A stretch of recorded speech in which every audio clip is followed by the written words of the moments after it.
আর এই মুহূর্তে নজর রাখবো আমরা ভাটপাড়ার দিকে। টিটাগড়ে খুন, আর এবার ভাটপাড়াতে খুনের চেষ্টা।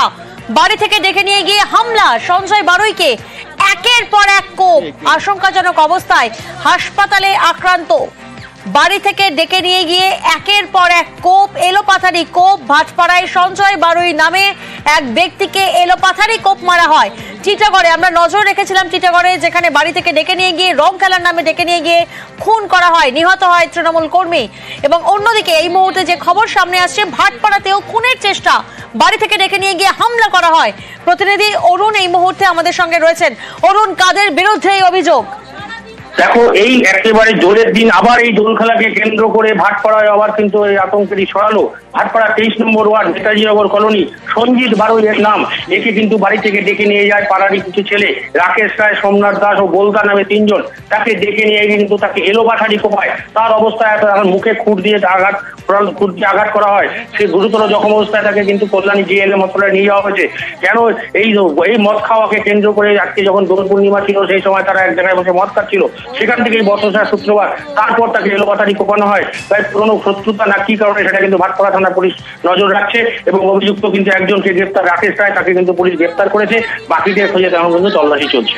অরুণ, যাকে গ্রেফতার করা হয়েছে তার পরিচয় কি আরো একবার জানবো তোমার থেকে। সে কোথাকার বাসিন্দা? দেখো, সে কিন্তু ওই ভাটপাড়ারই বাসিন্দা, 13 নম্বর রয়েছে। এলাকার সমাজ বিরোধী বলেই পরিচিত, কারণ তার এলাকায় তার একটা দল রয়েছে। সেই বিভিন্ন এলাকা থেকে তোলাবাজি থেকে শুরু করে সমস্ত অসামাজিক কাজের সঙ্গে সে যুক্ত থাকে। এই রাজেশ তাকে গ্রেফতার করা হয়েছে, পুলিশ গ্রেফতার করেছে।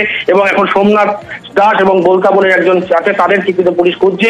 এই ঘটনায় যে গুরুতর জখম, তাকে কিন্তু কল্যাণী জিএলএম হাসপাতালে বিভৎসভাবে খুন করা হয়েছে। তাকে কোপানো হয়েছে বিভিন্ন জায়গায়, মুখের থেকে শুরু করে শরীরের বিভিন্ন অংশ তাকে চপার দিয়ে কোপানো হয়। এই ঘটনাকে মৃত্যুর সঙ্গে পাঞ্জা লড়ছে। এখনো পর্যন্ত পুলিশ কাউকে গ্রেফতার করতে পেরে, একজনকে গ্রেফতার করতে পারলো, বাকি দুজন কিন্তু এখনো পর্যন্ত অধরা। অরুণ, এখানে আরো একটা প্রশ্ন সামনে আসছে, শুধুমাত্র মদ খাওয়াকে কেন্দ্র করেই কি এলোপাথারি কোপ, নাকি অন্য কোনো কারণ রয়েছে? দেখো, যাদের সঙ্গে এই ঘটনা ঘটেছে তারা কিন্তু এলাকার সমাজ বিরোধী এবং ক্রিমিনাল, পুলিশের খাতায় তাদের নাম আছে। এই তিনজনের নাম কিন্তু পুলিশের খাতায় আছে, যে এই তিনজন যারা ঘটনাস্থলে ছিল। এই সঞ্জিত বারুই, অভিযুক্ত রাকেশ রায়, সোমনাথ দেব, তারা প্রত্যেকে এক জায়গায় বসে মদ করছিল। এই মদ খাওয়ার পর যেটা হয়ে থাকে যে তাদের মধ্যে বচসা হয়, এবং এই বচসার ফলেই কিন্তু তাকে ওইখান থেকে ধারালো অস্ত্র বের করে তাকে কোপাতে শুরু করে। তাদের কাছে অস্ত্রটা ছিল বা অন্য কোনো কারণ ছিল কিনা, কারণ যেই জায়গাটায় ঘটনা ঘটেছে তারা কিন্তু এলাকার সমাজ বিরোধী, ক্রিমিনাল, এবং শুধু তাই নয়, জুট মিলে বিভিন্ন রকম লোহা লস্কর থেকে শুরু করে সমস্ত চোরাই কারবারের সঙ্গে এই অভিযুক্তরা জড়িত। ফলে তার কোনো শত্রুতা ছিল কিনা সেটা কিন্তু খতিয়ে দেখছে। কিন্তু এভাবে চপার দিয়ে কোপানো এবং গুরুতর জখম অবস্থায় হাসপাতালে ভর্তি। এখন জগদ্দল থানায় পুলিশ ঘটনাস্থলে রয়েছে এবং অভিযুক্তদের একজন গ্রেফতার করতে পারলো, বাকি দুজনকে কিন্তু খোঁজ তল্লাশি চালাচ্ছে। অরুণ, তুমি আমাদের সঙ্গে থাকো, আমরা আরো একবার আমাদের দর্শকদেরকে জানাবো। আমরা দেখেছিলাম টিটাগড়, যেখানে নিহত তৃণমূল কংগ্রেসের কর্মী অমর চৌধুরী, আর অন্যদিকে ভাটপাড়াতে রাত্রিবেলা ভাটপাড়া থেকে যে খবর সামনে আসছে, খুনের চেষ্টা। ভাটপাড়ায় সঞ্জয় বারুই নামে এক ব্যক্তিকে এলোপাথারি কোপ মারা হয়, বাড়ি থেকে ডেকে নিয়ে গিয়ে হামলা করা হয়। যেমনটা জানা যাচ্ছে, এলাকারই 3 দুষ্কৃতীর বিরুদ্ধে অভিযোগ সামনে রয়েছে। প্রতিনিধি অরুণ এই মুহূর্তে আমাদের সঙ্গে রয়েছেন।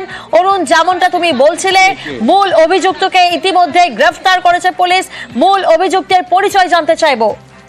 দেখো, সে মূল অভিযুক্ত যে তিনজন এখানে ছিল, রাকেশ রায়, সোমনাথ দাস এবং বোলকা, এই তিনজন কিন্তু এলাকার সমাজ বিরোধী বলে পরিচিত। তাদের একটা গ্যাং রয়েছে, তারা কিন্তু বিভিন্ন অসামাজিক কাজকর্মগুলো তারা সেখানে করেন। নেশাদ্রব্য থেকে শুরু করে এবং এলাকার স্মাগলিং থেকে শুরু করে বা বিভিন্ন কোনো জায়গায় তোলাবাজি থেকে শুরু করে সমস্ত কাজে এরা কিন্তু সিদ্ধহস্ত। এলাকায় তাদের কারো কোনো রাজনৈতিক কোনো পরিচয় নেই। তারা একটাই কাজ, তাদের এলাকায় ঘুরে দাপিয়ে বেড়ানো তাদের কাজ। এই ঘটনায় কিন্তু এই মদ্যপানের আসর থেকে পরিবার থেকে জানতে পারছে, সে কিন্তু যাকে মারা হয়েছে সেও কি সঞ্জিত বারুই, সেও কিন্তু মদের আসরে ছিল।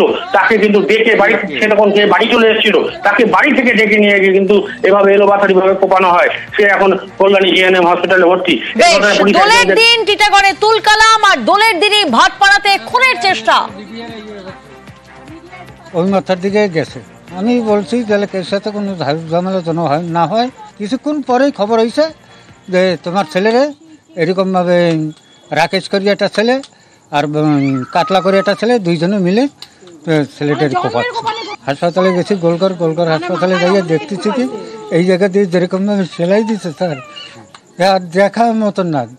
যারা কোপাইছে তাদের আমি সাজা চাই।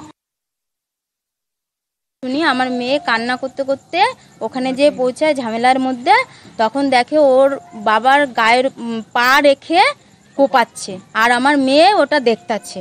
আমার মেয়ে তো আতঙ্ক হয়ে হু মা করে কান্না করছে, কান্না থামছে না। আগে একবার আমাদের এখানে ও বলে গেছিল যে তোরা আমি পাইলে পরে এক সময় আমি দেখে নেব। হ্যাঁ, আমরা চাইছি ওর সাজা চাই, বিচার চাই, দুটোই চাই।